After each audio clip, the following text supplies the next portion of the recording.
Hello! Welcome back po sa channel ko, Lovely Soul. Bakit hate ng mga iba yung chosen one?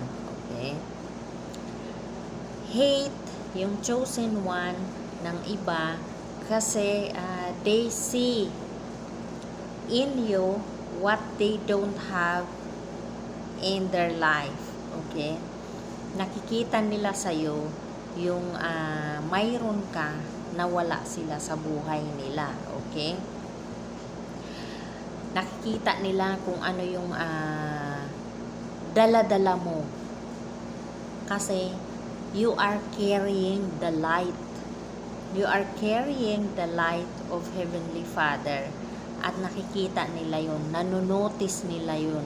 You are noticeable dahil doon sa light na dala-dala mo. You are a shining star. Maliwanag na maliwanag yung star mo, kaya nakikita nila yun, kaya hate ka nila. They wish, okay, they wish na kung ano yung light na mayroon ka, sana mayroon din sila. Okay? They wish to be like you. They wish na kung ano yung nagagawa mo is magagawa rin nila. Okay? Kaya hate ka nila. Kasi kahit na anong gawin nila na pagpapabagsak sa'yo, okay, hinihila ka nila pababa, pero hindi nila nagagawa yun dahil you are a special. Mayroon kang powers na wala sila. Okay? Yan ang lagi mong tatandaan. Kaya nga hinahanapan ka nila ng mali, pero hindi nila makita yun, kaya gagawa sila ng mga bagay na ikakasira mo. Okay? Kaya wag na wag kang magpapadala o wag na wag kang magpapahila sa kanila pababa. Okay po, Lovely Soul? Kaya dapat i-embrace mo yung light na mayroon ka.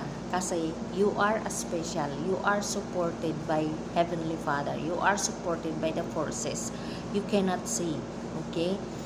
Kaya nakikita nila yun. You are carrying the light. You are the shining star. Okay?